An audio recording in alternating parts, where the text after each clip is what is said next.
Génesis capítulo 21 y el versículo 3. Y llamó a Abraham el nombre de su hijo que le nació, que le dio a luz Sara, Isaac. Y llamó a Abraham el nombre de su hijo que le nació, que le dio a luz Sara, Isaac. Es llamado para esta mañana el mensaje Sara e Isaac. Sara e Isaac. Cuando nosotros estudiamos la Biblia y logramos entender que en ella hay muchos cuadros que la Biblia nos comparte, nosotros podemos observar la claridad de ella y poder armar ese cuadro y poder apreciarlo y encontrar la belleza que en él hay. Y en este versículo tan corto, que al parecer como que no dijera mucho, podemos encontrar muchas cosas interesantes. Como por ejemplo, en primer lugar, veremos a Sara. Hemos hablado mucho acerca de ella. Hemos pasado ya bastantes meses hablando de este libro. Bueno, más que meses, más de 2 años llevamos. Y vamos a examinar esta mañana a través de la Escritura que Sara es un tipo o cuadro o representación de la gracia de Dios. La Biblia, en la palabra de Dios, le llama a Sara, que es ella y sus descendientes de la mujer libre. Tenemos que entender que Abraham había sido casado con Sara, o se había casado mientras vivió en Ur de los Caldeos, cuando Dios le llamó al ministerio. Y desde un principio hasta muchos años después, hasta lo que él tiene 100 y ella tiene 90, Sara había sido una mujer estéril. Dios le había prometido que él iba a tener un hijo a través de Sara.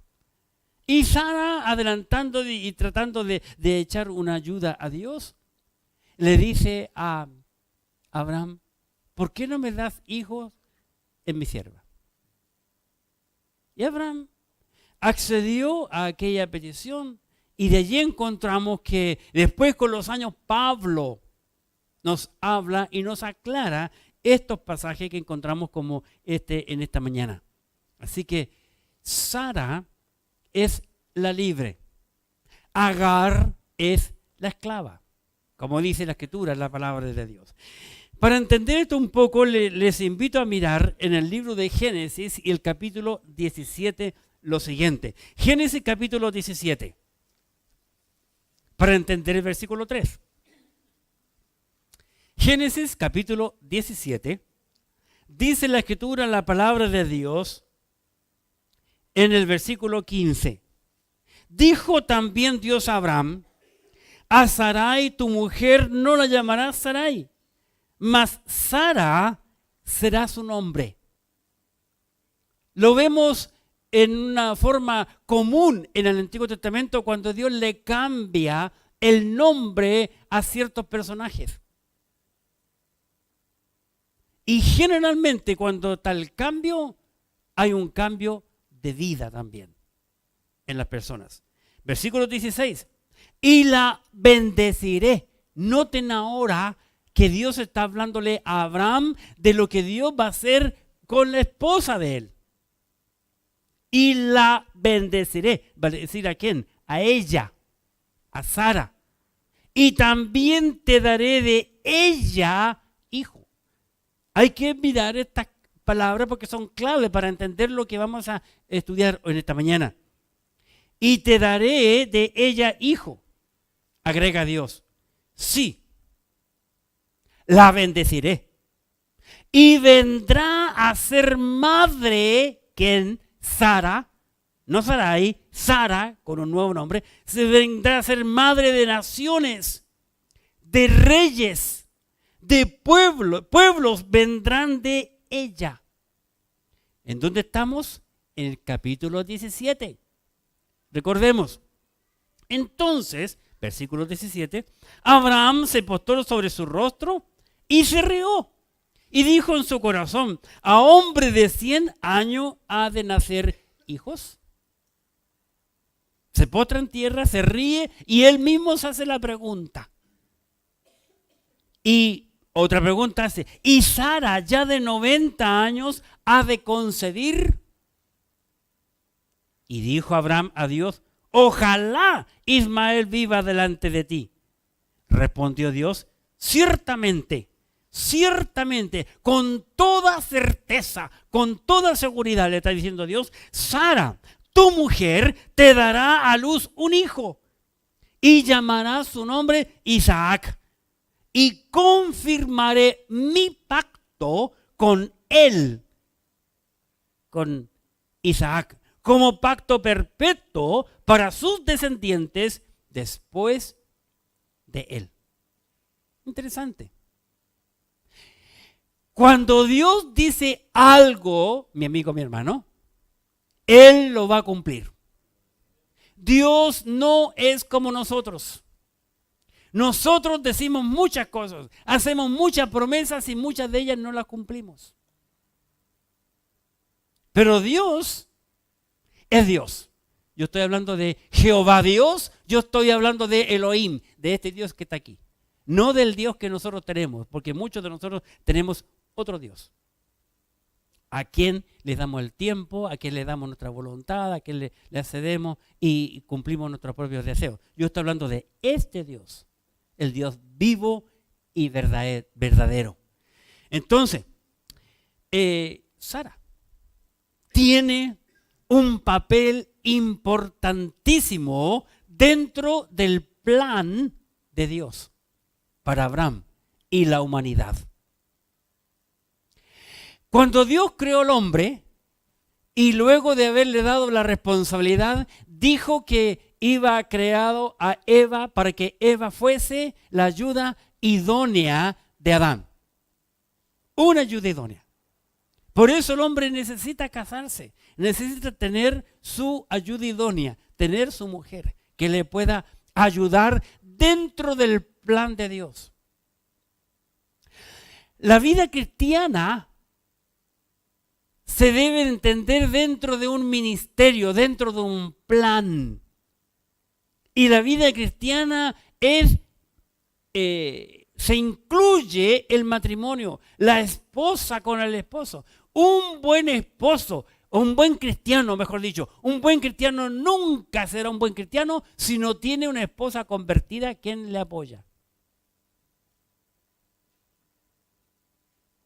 El hombre cristiano necesita de una buena mujer cristiana para poder llevar a cabo el plan que Dios tiene para la vida de ese matrimonio. Y lo vemos aquí abiertamente en este versículo 3 y con lo que acabamos de leer aquí en el capítulo 17, en donde Dios tiene un plan para Abraham, con Sara incluida. Y luego acabamos de leer con Isaac, para el futuro. Y el plan de Dios nos alcanzó a ti y a mí, según lo que vemos abiertamente en todas las Escrituras. Vamos al libro de Gálatas, por favor, por un momento, en donde Pablo está escribiendo este hermoso libro. Esta carta escrita por Pablo a los Gálatas, a creyentes de la ciudad de Galacia, es un libro maravilloso, donde Pablo aquí aclara mucho. Es cierto que el contenido del libro de Gálatas tiene un contenido hebraico, y Pablo aquí nos va a aclarar este tema con su esposa Sara. En el libro de Gálatas, capítulo 4, por favor, en sus Biblias, observemos versículo 22. Gálatas capítulo 4, versículo 22. Dice Pablo, porque está escrito que Abraham tuvo 2 hijos. Ahora, ¿por qué Pablo con tanta certeza puede decir aquello o puede escribir esto? Porque Abraham está escrito. ¿En dónde está escrito? En la ley, en el Antiguo Testamento. Recordemos que Pablo fue un fariseo, un hombre conocedor de la Escritura. Él conocía toda la Escritura porque creció en un hogar cristiano, en un hogar hebreo. Por consiguiente, Pablo conoció desde pequeño todos los 5 libros de Moisés de memoria. Cada palabra por palabra. No que conoció eso de Levítico, Número, de Deuteronomio, sino que conoció. En el principio creó Dios los cielos y la tierra estaba desordenada y vacía. Y el Espíritu de Dios se movía sobre la faz de las aguas. Y seguía. Hasta terminar con capítulo 50 del Génesis, pasar capítulo 1 de Éxodo, hasta terminar capítulo 40 de Éxodo, Levítico, Número y todo de memoria. Pablo es un hombre extremadamente conocedor de la Escritura, de la palabra de Dios del Antiguo Testamento. Es quien más, de todos los escritores del Nuevo Testamento, Pablo es quien más escribe acerca de la ley, acerca del Antiguo Testamento. Por eso con certeza dice aquí, porque está escrito, versículo 22, capítulo 4, versículo 22 del Gálatas, porque está escrito que Abraham tuvo 2 hijos, uno de la esclava, el otro de la libre. Hace la diferencia entre las 2 mujeres, ¿verdad? Pero, 23, el de la esclava nació según la carne, más el de la libre por la promesa. ¿Por qué dice más el de la esclava nació según la carne? Porque la de la esclava fue la voluntad del hombre. La voluntad del hombre. Se le ocurrió a Sara, porque Sara ya estaba bastante avanzada en edad, todavía no llegaba a los 90, 89 por lo menos. No está embarazada y dijo, pucha, ¿qué está pasando? Yo estoy vieja, ya, se me fue la costura en mujeres, estoy media seca. ¿Y por qué no te acuestas con mi sierva? Abraham obedece aquello y luego dice, según la carne, más el de la libre, este es Isaac, ¿verdad? Por la promesa. ¿Cuál promesa? La promesa que vimos capítulo 17 del Génesis. ¿Estamos claros? Está clarito, está muy claro, según la Escritura. 24, lo cual es una alegoría. O es una, ¿cómo se llama? Se le llama también alegoría, parábola. Una parábola, lo cual es una alegoría, dice el apóstol Pablo. Pues estas mujeres son los 2 pactos. El uno proviene del monte Sinaí. ¿Qué ocurrió en el monte Sinaí en el pasado? Llegó la ley, Dios entregó la ley a Moisés en el monte Sinaí. El uno proviene del monte Sinaí, el cual da hijo para esclavitud. Este es Agar. Agar es la sierva de Sara. Y el hijo de la esclavitud, ¿verdad? 25. Porque Agar es el monte Sinaí en Arabia y corresponde a la Jerusalén actual. Pues esta, junto con sus hijos, está en esclavitud. Está en esclavitud, ¿verdad? Entonces, vemos allí que Sara es un cuadro, un tipo de la gracia de Dios. ¿Por qué? Porque Dios derramó su gracia en una mujer que humanamente era imposible tener o dar a luz un hijo. Imposible. Toda la vida estéril, más encima anciana. Ella cuando se ríe ya se me fue la costumbre de las mujeres. Humanamente era imposible. Pero ¿qué dice la Biblia? En el Nuevo Testamento y en el Lucas, en el Antiguo Testamento y Lucas en el Nuevo, dice que nada hay imposible para Dios. Nada. Absolutamente nada imposible para Dios. Y es por eso Dios hace ese milagro mostrando su gracia. Su gracia. Del mismo modo, Dios demuestra su gracia para con nosotros. Nosotros no merecemos el cielo, no merecemos nada. Pero la gracia de Dios fue tan grande que envió a su Hijo Jesucristo al mundo para que Cristo tomara tu lugar y mi lugar en la cruz de Calvario y poder ser así llamado un hijo de Dios. Humanamente no podemos ser salvos, solo por gracia. La gracia de Dios alcanzó a Abraham y Sara, y ellos fueron padres y nació esa criatura para cumplir el plan de Dios para la nación hebrea y después todo lo que tiene que ver con la salvación para con nosotros. También dice que Sara es el cuadro de la Jerusalén celestial, de la Jerusalén de arriba. Mas Agar, el hijo que dio a luz a Agar a Abraham, que se llamó Ismael, es de la ley, de la tierra, del monte Sinaí, de aquí abajo. Pero Isaac es de arriba, un cuadro de la gracia de Dios. Gálatas capítulo 4, versículo 26. Gálatas 4, 26. Más la Jerusalén de arriba, continúa Pablo hablando, más la Jerusalén de arriba, la cual es madre de todos nosotros, que dice, es libre. ¿Libre de qué?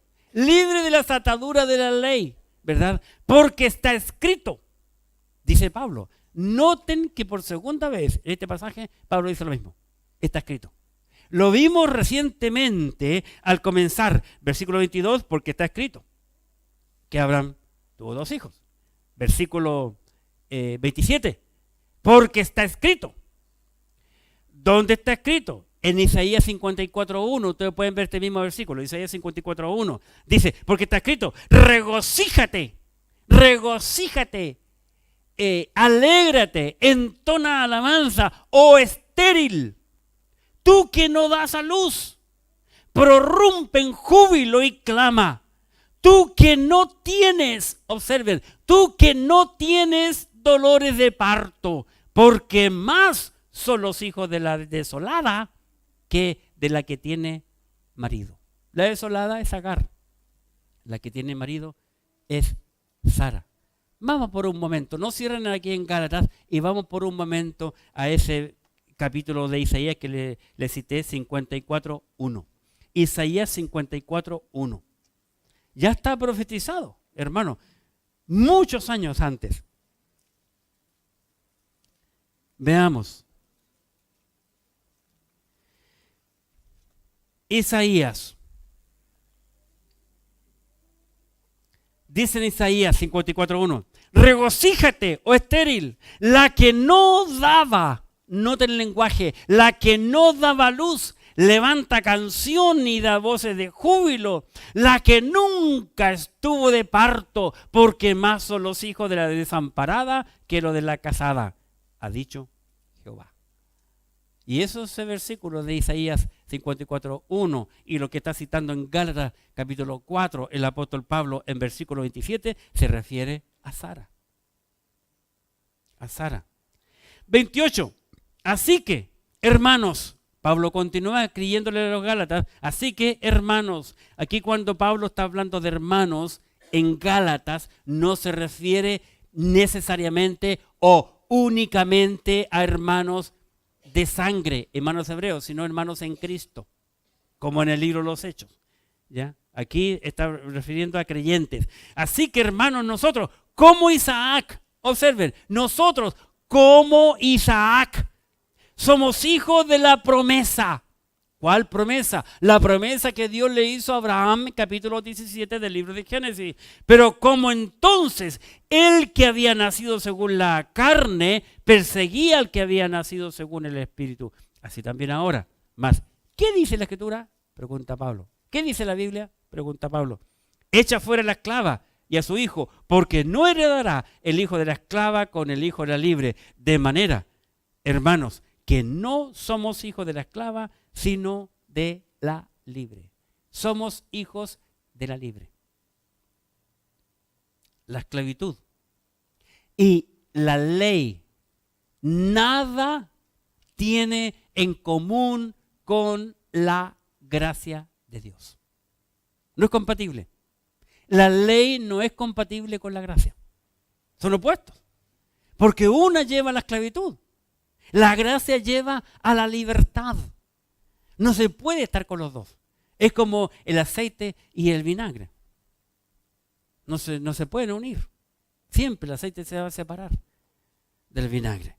Entonces, encontramos aquí que Sara entonces es un tipo de la gracia de Dios para la humanidad. En este caso, para nosotros como creyentes, como hijos de Dios. Y en segundo lugar, vamos a mirar un poco acerca de Isaac, volviendo a nuestro pasaje en Génesis 21:3. Y llamó a Abraham en nombre de su hijo que le nació, que le dio a luz Sara. Que le dio a luz Sara, Isaac. Hablamos de Sara, ahora vamos a hablar un poco acerca de Isaac. Isaac. También, hermanos, en la Escritura encontramos que él, al igual que su madre fue un cuadro de la gracia. Isaac también es un cuadro.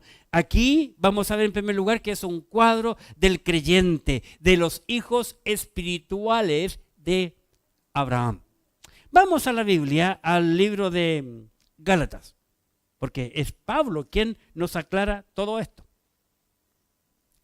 ¿Por qué Pablo? Una vez más recordemos, él era hebreo.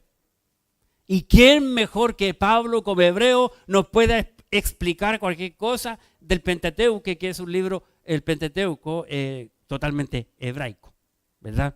Entonces, vemos aquí en Gálatas capítulo 4 y en el versículo 28 que Pablo nos dice: así que, hermanos, nosotros como Isaac somos hijos de la promesa.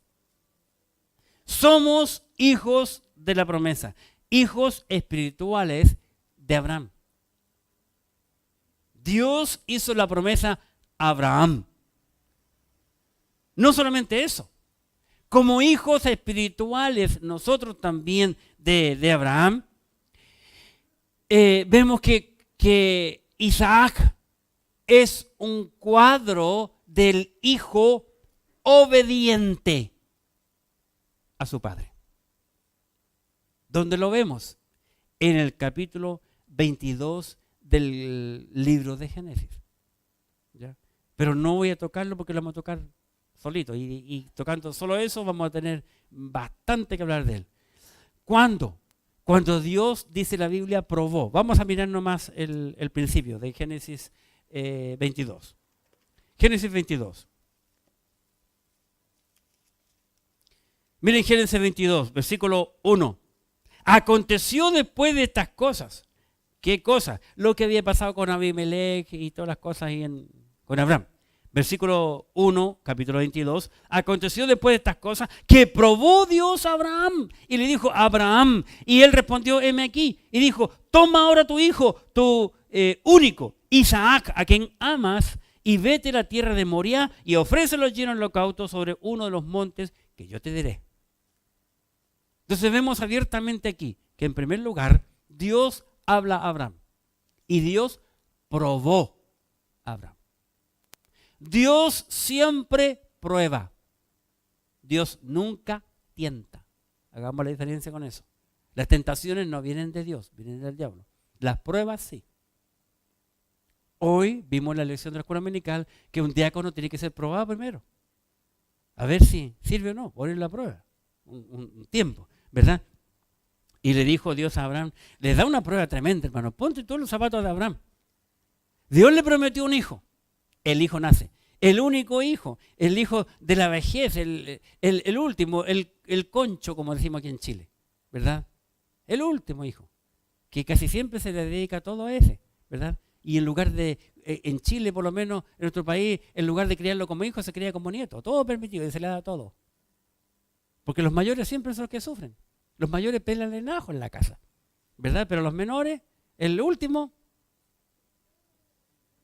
es más feliz. Pero sin embargo Dios le dice a Abraham, ofréceme a tu hijo. Le dice, tu hijo único. Luego le llama Isaac. Luego le dice, al que tú amas. ¿Qué más pista necesitaba Abraham? En sacrificio, en el monte que yo, el monte Moriah, en uno de los montes que yo te diré. Una prueba grande, ¿verdad?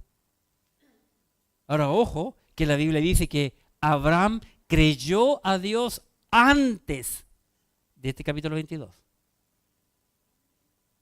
Tenemos que entender mucho la historia y saber. Entonces, ¿qué hace Abraham?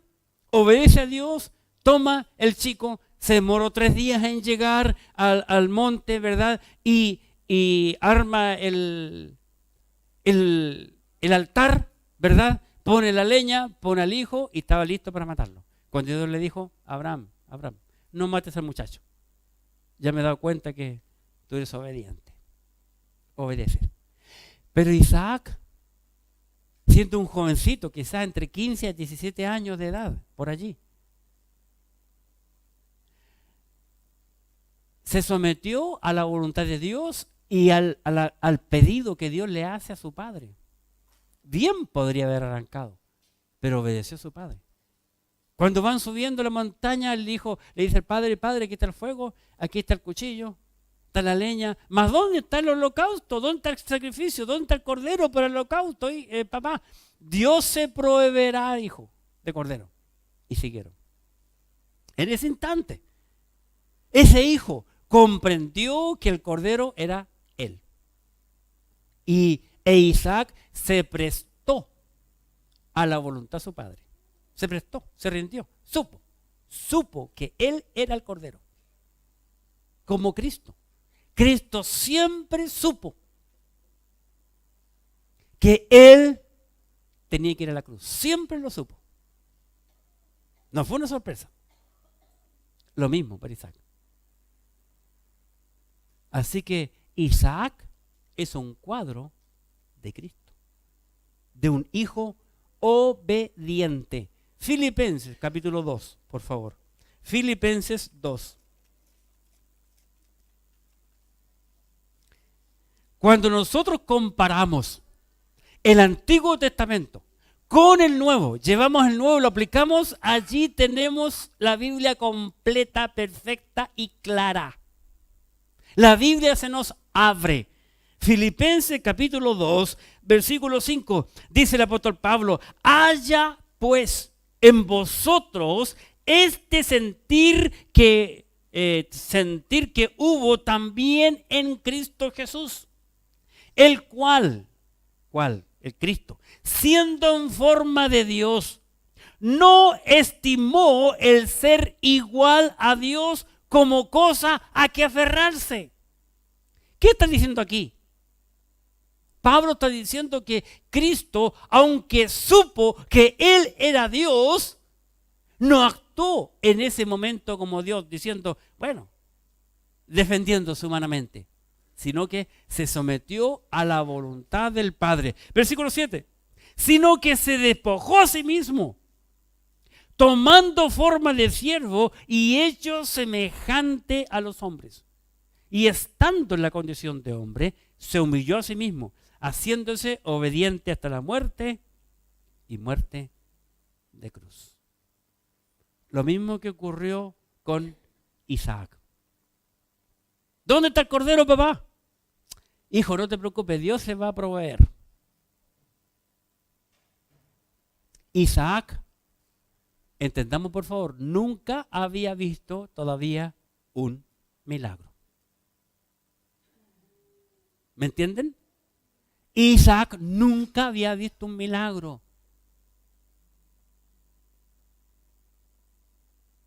Si tú estudias el libro de Génesis, vas a encontrar que en Génesis no hay ningún milagro. Los milagros comienzan a existir o a aparecer recién en el libro de Éxodo, con Moisés. Pero antes de eso, no hay milagro en la Biblia. Así que, ¿qué hubo entonces en la mente y en el corazón de Isaac? Fe, sumisión, obediencia, despojo de sí mismo. Si mi padre tiene que agradar a Dios y para agradarle a Dios, yo tengo que morir, que muera. Así sea. Isaac es un cuadro de Cristo en la obediencia. Y continuó con su padre. No vemos que el Espíritu Santo haya legado. Si Isaac se hubiese opuesto, lo diría la Biblia. Pero la Biblia no lo dice. Isaac es un cuadro del hijo obediente. Lo que menos hay hoy en nuestro país y el mundo entero es obediencia. Note que todo el mundo y nuestro país también va camino cada día al caos. Al caos, vamos al caos. Una rebeldía total, problemas económicos, terremotos y todo lo que está ocurriendo cada vez va a ser peor y peor hasta que todo el mundo entero clame por alguien que traiga paz. Sin embargo, aquí vemos una obediencia, un hijo obediente, totalmente obediente a Dios. Cuando Isaac fue ofrecido a Dios, no lo dice el libro de Génesis capítulo 22, pero sí podemos concluir que él no abrió su boca. Cuando el padre lo puso, lo ató, tomó el cuchillo para degollar a su hijo, iba hacia abajo cuando Dios le dijo, para. No abrió su boca. Interesante, muy interesante. Cuando Cristo fue ofrecido como ofrenda a Dios, no abrió su boca. Ya el profeta Isaías lo decía, como cordero fue llevado al matadero. No abrió su boca. No negó, no se defendió. ¿Por qué? Pablo nos aclara que se había despojado a sí mismo. Tomó forma de siervo, aún hecho como Dios. No escatimó. No se aprovechó la oportunidad de que él era 100% hombre y 100% Dios para poder defenderse. Sino que se sometió a la voluntad del Padre. Cuando el diablo tentaba a Cristo y Cristo estaba orando y dice la Biblia que caían gotas de sudor en como gotas de sangre, Cristo dijo, Padre, si es posible, pase de mí esta copa, no se haga mi voluntad más la tuya. El diablo estaba trabajando en la mente del Señor. ¿Por qué va a morir tú? Porque tú, si tú nunca has pecado, qué sé yo, y tanto ataque. Pero él llegó a decir, no se haga mi voluntad, sino la voluntad del Padre que me envió. La obediencia. ¿Cuánto nos cuesta a nosotros hoy obedecer, hermanos? Obedecer a Dios. ¿Cuánto nos cuesta? Si no somos capaces de obedecer a nuestro Padre, de obedecer a las autoridades, de obedecer al jefe, ¿cómo le vamos a obedecer a Dios si no lo vemos ni lo tocamos? Por eso que hoy en día a Dios no se le obedece a los cristianos. El creyente no le obedece. Dios dice no mientas, el cristiano miente. No forniques, no adulteres. El hombre no obedece. ¿Se puede ser obediente a Dios? Claro. Isaac lo fue. Abraham lo fue. ¿Qué diferencia tenían ellos con nosotros? Con Abraham que obedeció, con Isaac que obedeció. Ninguna diferencia. La única es que por la sangre de ellos, por sus venas corría sangre hebrea. Puedes decir tú. Y por nosotros, sangre chilena. ¿Pero qué dice la Biblia? Hay un versículo en la Biblia que de una están hechos. No me acuerdo el pasaje, no se lo busco. De una sangre es hecho todo el ser humano. ¿Qué diferencia hay? Los hombres han dicho, ay, es que nosotros tenemos sangre azul. ¿Dónde aparece eso en la Biblia? Cuestiones eso. Son cuestiones humanas. No hay diferencia. Es más. Es más. Por favor, lo que voy a decir yo ahora, no se lo cuenten a nadie, por favor. Nosotros tenemos, tú y yo, más ventaja que Abraham e Isaac para ser obediente a Dios. Lejos tenemos más ventaja que ellos dos. ¿Por qué? Me preguntas tú. Bueno, te respondo con sinceridad. Dios nos ha dejado 3 cosas santas a ti y a mí para aprender a ser obedientes. Primero, el Espíritu Santo que entró en nuestra vida cuando fuimos salvos. Segundo, la Biblia que es santa.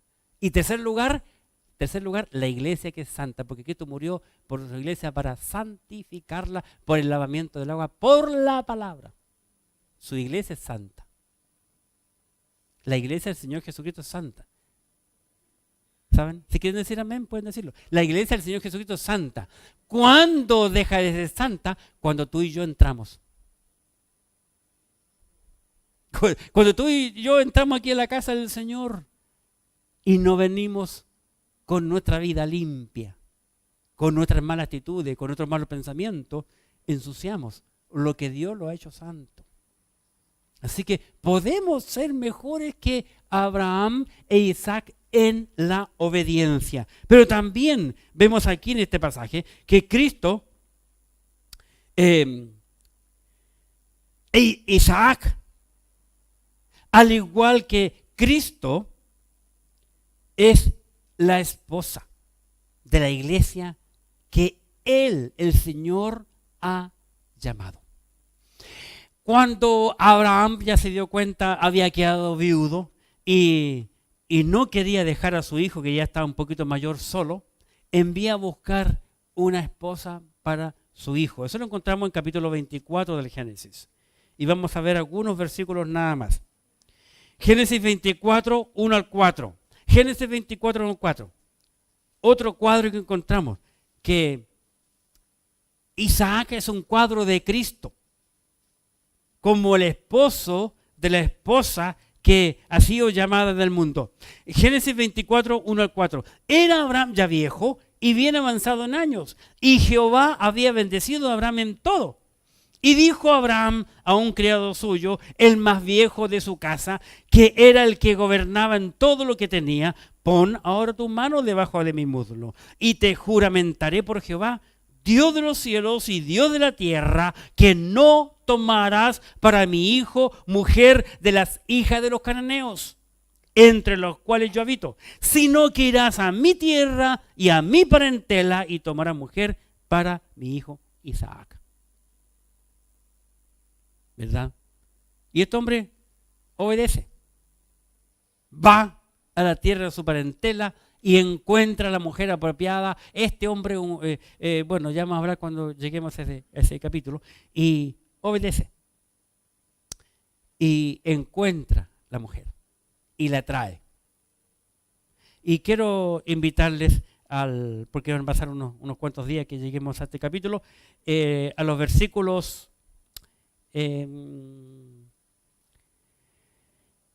66, 24-66. Entonces el criado contó a Isaac todo lo que había dicho, y la trajo Isaac a la tienda de su madre Sara, porque Sara había muerto, recuerden. Y la trajo Isaac a la tienda de su madre Sara, y tomó a Rebeca por mujer. ¿Y qué dice? Y la amó. Y se consoló Isaac después de la muerte de su madre. Ahora bien, aquí vemos abiertamente que dentro de los hebreos no existía lo que se llama para nosotros el pololeo o noviazgo. Aquí se conocieron y se casaron. Y como dice la historia, tuvieron muchos hijos y vivieron felices. Cero pecado. Y lo vemos en todo lo que es la Escritura, la palabra de Dios. Ahora los chicos, mientras más conocen, más se equivocan. Mientras más practican, menos aplican. Todo lo contrario a lo que vemos en la Escritura, la palabra de Dios. ¿Qué dice Cristo de su iglesia? ¿Qué dice Cristo de su iglesia? Porque este joven es un cuadro de lo que es la iglesia. Vamos a estar viendo más adelante. Mateo 16.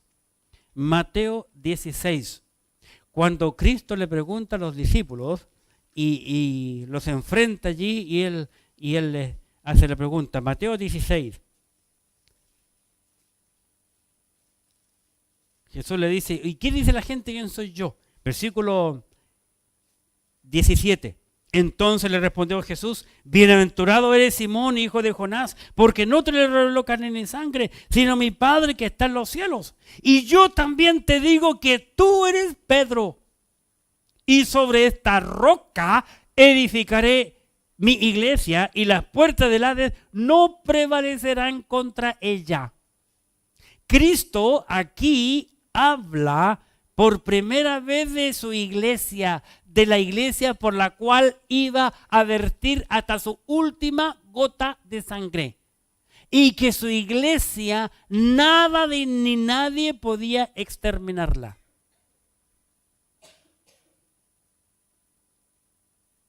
Cristo, cuando oyó de los labios de Pedro, tú eres el Cristo, el Hijo del Dios viviente, inmediatamente Cristo supo que eso se le reveló Dios el Padre a Pedro. Por eso Cristo comienza diciendo, yo también te digo que tú eres Pedro. Tú eres Pedro. Piedra pequeña. Y sobre esta roca, en el griego, roca es Petra. Y Pedro es Petro. Piedra pequeña. Roca grande y piedra pequeña. En el griego está ese cambio de palabras, ese juego de palabras para poder entender bien. Cristo dijo, y yo también te digo que tú eres Pedro. Pedro, piedra pequeña. Pedro, piedra, significa en griego. Y sobre esta roca, roca es Petra en el griego. Edificaré mi iglesia. No está diciendo jamás Cristo está diciendo que yo voy a edificar, Cristo dijo, yo voy a edificar la iglesia sobre ti, Pedro, como enseña una iglesia hasta el día de hoy. No, Cristo está diciendo, yo voy a edificar la iglesia sobre la declaración que tú me has dicho. ¿Cuál declaración? Versículo 17. Entonces respondió Jesús, bienaventurado eres Simón, hijo de Jonás, porque no te le reveló carne ni sangre, sino mi Padre que está en los cielos. Y yo también te digo que tú eres Pedro, y sobre esta roca edificaré mi iglesia. La declaración. Versículo el 16, gracias. Respondió Simón Pedro, dijo, tú eres el Cristo. Tú eres el Cristo. No hay otro. El Hijo, note que el Espíritu Santo pone la palabra Hijo con mayúscula, el Hijo del Dios viviente, del Dios eterno, del Elohim del Antiguo Testamento. Y yo te digo, 18, que tú eres Pedro y sobre esta roca. ¿Cuál roca? La declaración que tú me acabas de decir, que yo soy el Cristo, el Hijo del Dios viviente. Sobre esa roca, sobre esa declaración, yo voy a edificar la iglesia, que es eterna, por la cual un día Cristo ha de venir para llevarla al cielo. ¿Estás tú preparado para ese momento? Y también Isaac es un cuadro de la nueva naturaleza del creyente. Volvamos a Gálatas capítulo 4, donde Pablo nos está aclarando esto como un buen hebreo. Gálatas capítulo 4, versículo 28.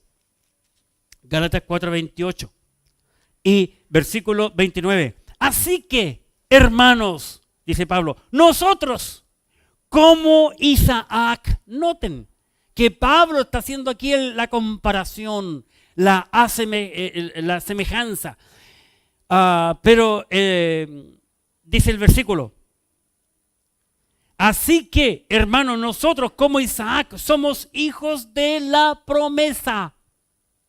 Pero como entonces el que había nacido según la carne perseguía al que había nacido según el Espíritu, así también ahora. Somos hijos de la promesa.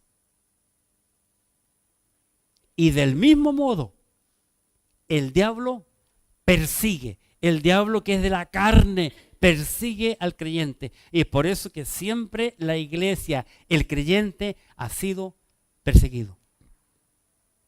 Cuando Ismael se burlaba de Isaac, se reía cuando lo circuncidaron, era un cuadro de lo que iba a pasar con la iglesia en el futuro.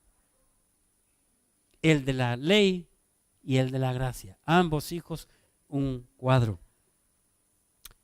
Para terminar, como creyentes, nosotros somos justificados por la gracia de Dios. Vamos al libro de Romanos capítulo 3. Romanos 3, por favor, en sus Biblias. Observemos, el apóstol Pablo escribiendo este hermoso versículo en Romanos capítulo 3, en el versículo 24 nos dice, siendo justificados gratuitamente por su gracia, mediante la redención que es en Cristo Jesús. La gracia de que hablamos que cubrió a Sara, nos cubre a nosotros como creyentes.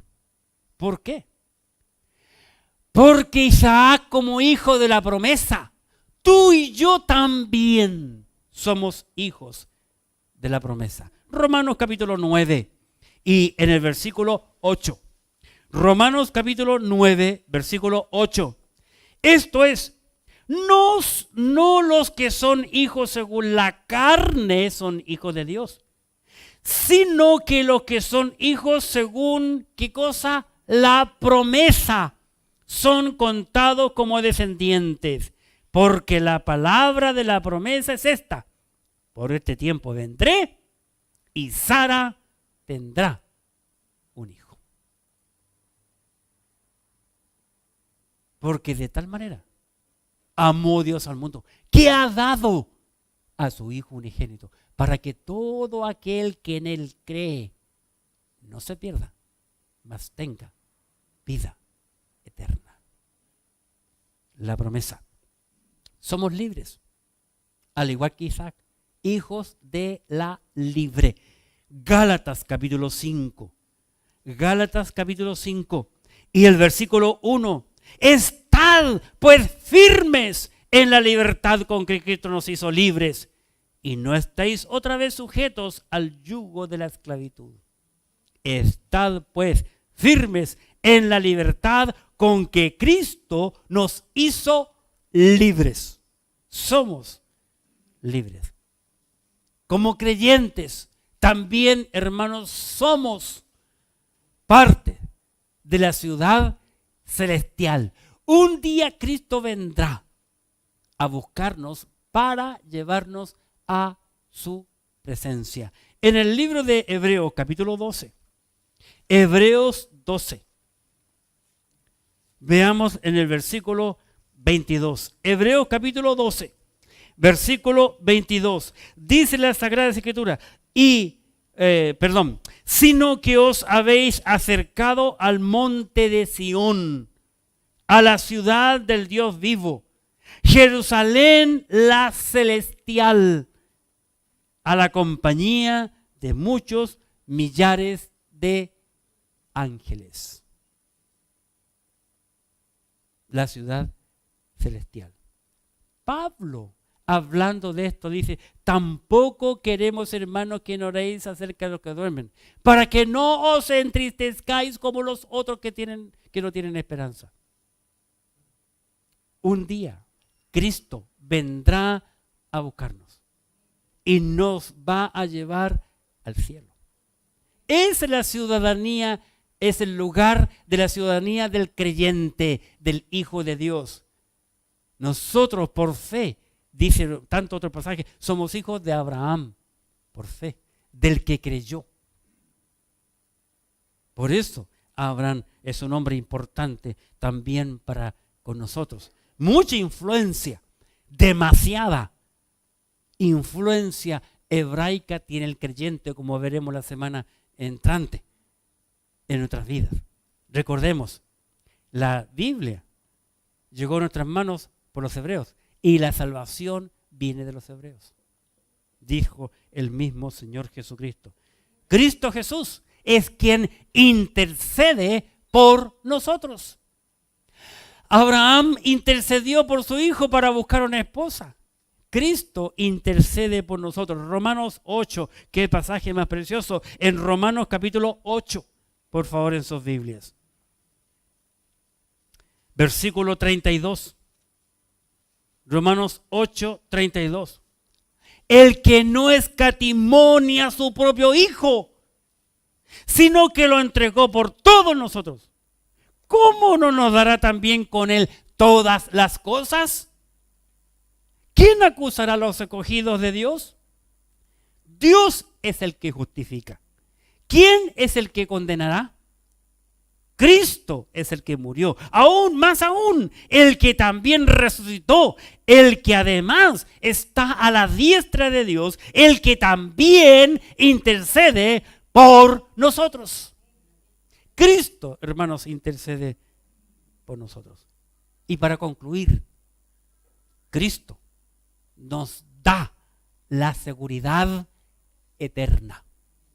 Romanos 8, 35.